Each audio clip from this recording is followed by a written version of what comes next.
Hammers up, everyone! Welcome to another class preview Legion video. This time it's Death Knights. Man, I know a lot of you out there play DKs because anytime I play with you guys on the stream, it's mostly I'm inviting a Death Knight into the group.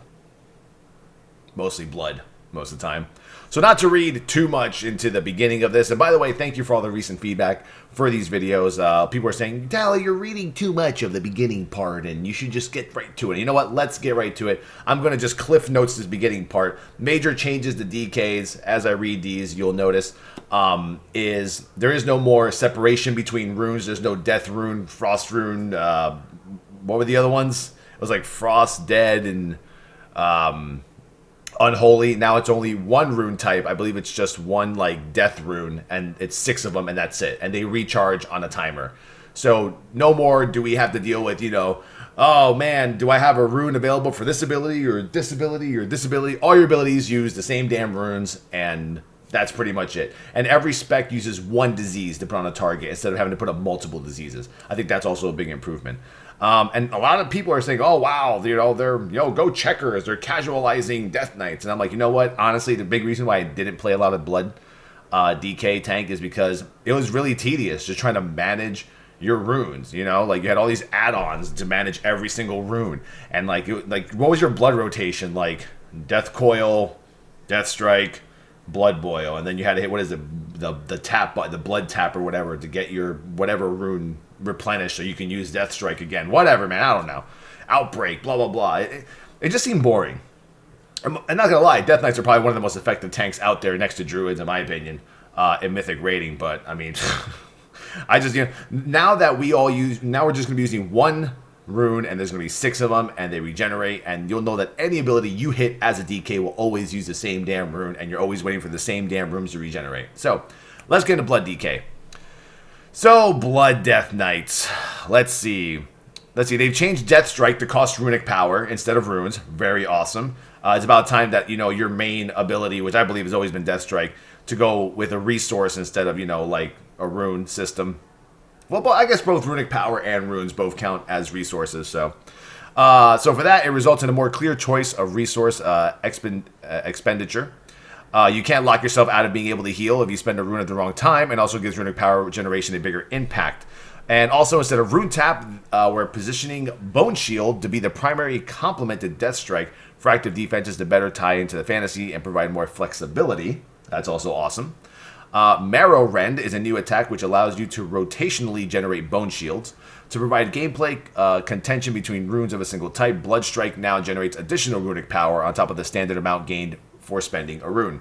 So here's a basic look at how Blood DKs are going to work in Legion. Blood DKs, listen up. You got your Blood Strike. It'll cost you that one rune and it's instant. Instantly strike an enemy, causing moderate physical damage and infecting the victim with Blood Plague. Generates 10 bonus runic power. Blood Plague will be the Blood DK's main disease. You will only get 1 per spec. A disease that deals minor shadow damage and heals the caster for 1% of their maximum health every 3 seconds for 30 seconds. It's almost like a leech. There's like a leech debuff on your enemy. Marrow Rend, which I believe is new. I think, right?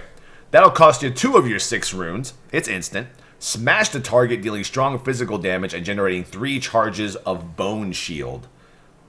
So that's what it does. So this is where Bone Shield comes from. It seems like Bone Shield is not actually an ability that you activate. Now it's part of Marrow Rend. So it's going to deal a lot of damage, and it'll generate the Bone Shield charges once you hit Marrow Rend. Bone Shield surrounds you with a barrier of whirling bones that reduces all damage you take by 25%. Each damaging attack consumes a charge, lasts for 30 seconds, or until all charges are consumed. Marrow Rend sounds pretty good.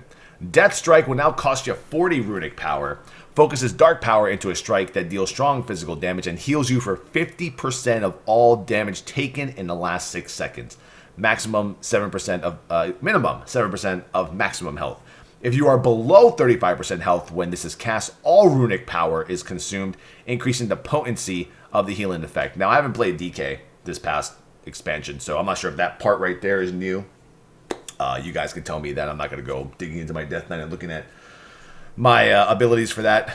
Mastery is Blood Shield. Oh, Blood Shield.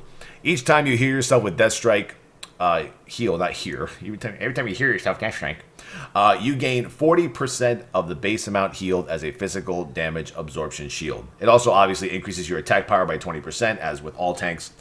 Death and Decay, this is the cool part. Now, you're going to see the similarity between the Consecration and Hammer of the Righteous AoE and Blessed Hammer AoE and this right here. So Death and Decay corrupts the ground targeted by the Death Knight, causing moderate shadow damage over 10 seconds to targets within the area. While you remain within the targeted area, your Blood Strike will hit all nearby enemies. So you have to be inside of your own Death and Decay, and then your Blood Strike will hit all enemies around you, which I think is pretty cool. It's like Hammer of the Righteous. Like right now as a Paladin, you have to stand inside of your Consecration, hit Hammer of the Righteous, and that will hit all the enemies in I think it's like an 8-yard radius or something like that. Crimson Scourge is a passive. Your successful auto attacks on targets infected with your Blood Plague have a 25% chance to reset the cooldown on Death and Decay. So here is a blood-specific talent. It'll give you an idea of what you're going to be encountering. Once again, there's lots of talents that they're not even covering. This is just like, you know, the what they want you to know about. You know, everyone's saying, "Oh my God, there's only like 6 buttons for every class preview. What are we going to do?" No, there's probably going to be like 90 buttons per spec. But right now, they're giving you just an idea of the identity they're giving every class in the game. Bone Storm. I can't believe you guys are getting Bone Storm. Bone Storm will cost you 15 runic power per second, 1 minute cooldown. A whirl of bone and gore batters nearby enemies 3 times per second to deal minor shadow damage, healing you for 1% of your maximum health per strike. So you guys, there you have it, Death Knights. For Blood DKs, you get your Bone Storm. Congratulations. So for me, once again, the biggest improvement is obviously how you generate your Bone Shield. I love the Death and Decay, Blood Strike, AoE, having to properly position yourself inside your own D&D to actually do AoE damage. I'm pretty sure they said on Twitter that you still have Blood Boil, and it should still spread diseases. So I'm not sure how that's going to work into all of this, but we'll see.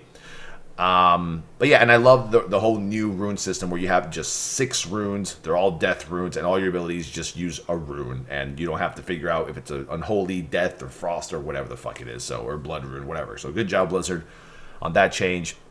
I don't believe in this whole, it's casualizing everything. It really is. It's casualizing the whole game. No, it's not. It's just making it less tedious for Blood DKs to, tank properly instead of, if you honestly thought that it took skill, to manage your runes, it was just tedious. That's all it was. It was a tedious day. Any add-on could tell you which rune was going to come up next or soon, or what ability to hit. They're all out there.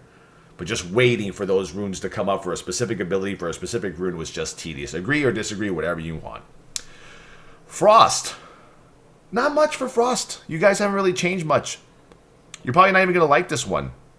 Some room for improvement was found in Killing Machine's passive interaction with its core rotation. While the automatic critical strikes it provides feels good, it's often better to ignore its proc in favor of spending resources as fast as you can, as your damage output suffers if you wait for the additional resources required for using Obliterate and Frost Strike to become available. Killing Machine now only affects Obliterate, and making wise use of its effects should feel more meaningful. So, Frost DKs, not much has changed for you, but let's go over your abilities. Howling Blast, 1 rune. Blast a target with a frigid wind, dealing minor frost damage to the target and minor frost damage to all other enemies within 10 yards. Infects all targets with frost fever. This gets better with later on. Frost fever will be the Frost Death Knight's 1 disease. A disease that deals minor frost damage and has a chance to grant the Death Knight 5 runic power every 3 seconds for 30 seconds. Very nice. Obliterate, 2 runes. A brutal attack with both weapons that deals massive physical damage. Frost Strike will cost you 20 runic power, chills your weapon with icy power, and quickly strike the enemy with both weapons, dealing massive frost damage. Then you have Rime, which is a passive. You all know this one. Your Obliterate has a 45% chance to cause your next Howling Blast to consume no runes, generate no runic power, and deal 300% additional damage. The fuck? 300%. That's 300% additional. Is that even like, what? Is that like that now? You guys tell me. Killing Machine is your passive KM, big weak aura. Your auto attacks have a chance to make your next Obliterate automatically critically strike. Remorseless Winter, radiate extreme cold, dealing moderate frost damage to all enemies within 10 yards of you over 10 seconds. That's cool. Your mastery is called Frozen Heart. Basically, increases all frost damage done by 40%. That's your mastery. Just mastery checkers, boys. And here's an idea of a frost-specific talent, Glacial Advance, which is 1 rune, 12-second cooldown. Summon glacial spikes from the ground that advance forward, dealing moderate frost damage to enemies near their eruption point. So, that's a pretty cool, unique talent. Only you guys have. I think the way that one works is, I guess it's going to be like how you target your Death and Decay. You'll be able to hit Glacial Advance, kind of target where you want it to hit, and then you'll see the eruption go, and where you place your circle, it'll pop. That's what I'm assuming. Unholy, you guys got a lot of changes. I mean, it seems like you got a lot of changes. Maybe I'm wrong. I forgot. I think you guys got changes. Unholy is receiving slightly more mechanical changes than Blood and Frost to better realign with their unique identity. We want to ensure that Unholy continues to be the spec with the most active use of diseases. In this regard, we recognize that Festering Strike lost its luster over time and have developed a new mechanic to ensure that ability remains integral in the Unholy rotation. Now, you guys are going to like all these changes. You guys are basically going to become the AoE kings of raids. Like, if there's any fight where there's like 30 ads that come out and you have to burn them down, just stack Unholy Death Knights. And you'll see why. Let's go. Unholy Death Knight, Outbreak. We all remember Outbreak. That's your main disease. Deals minor shadow damage and surrounds a target in a miasma. How do you say that? Miasma, I guess that's just like a whirlwind or something around you, lasting for 6 seconds, that causes the target and all nearby enemies be infected with Virulent Plague. So here's your disease called Virulent Plague. Let's keep reading. A disease that deals moderate shadow damage every 3 seconds for 21 seconds. It erupts when the infected target dies, dealing moderate shadow damage split evenly between nearby enemies.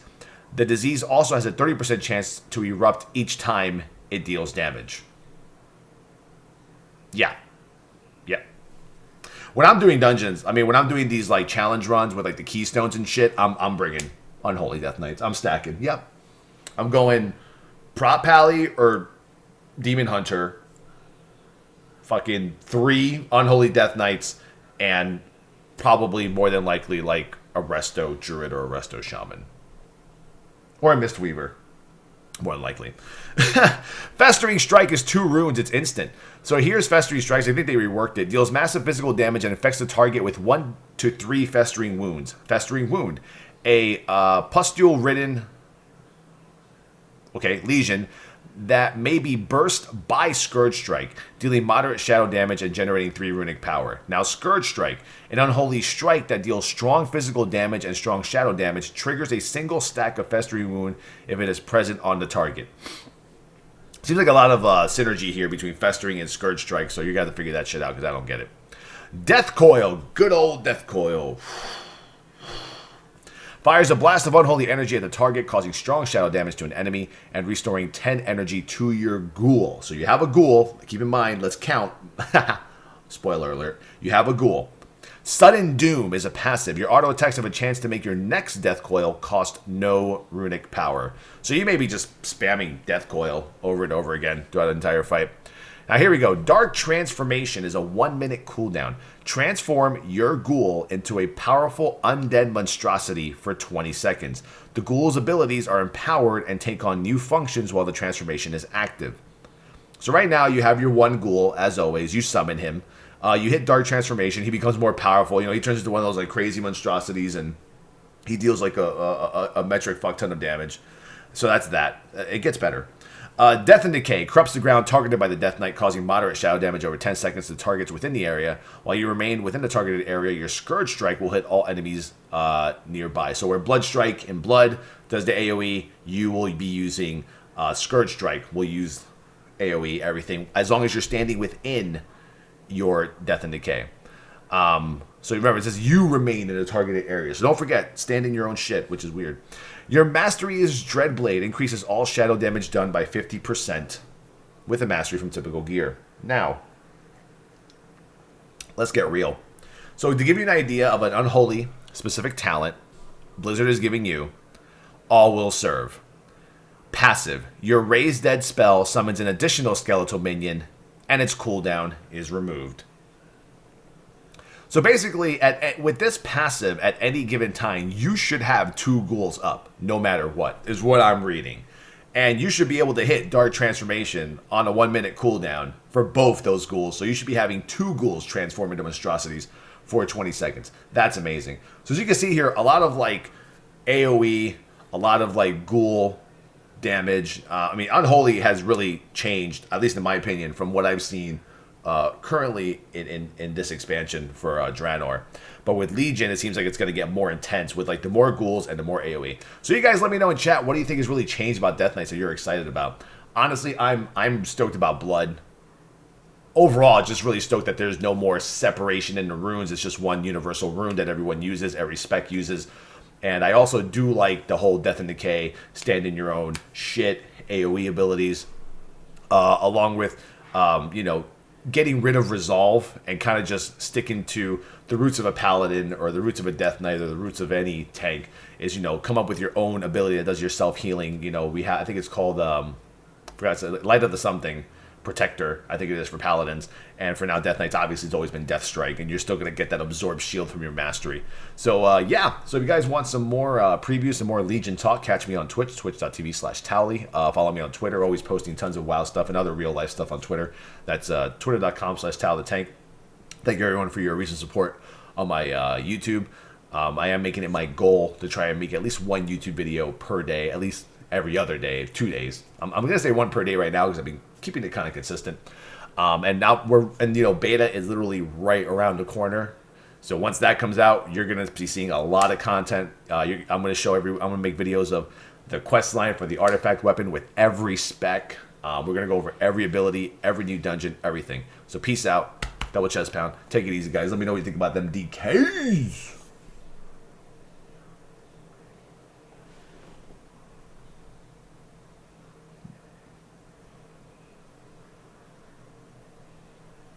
Diseases.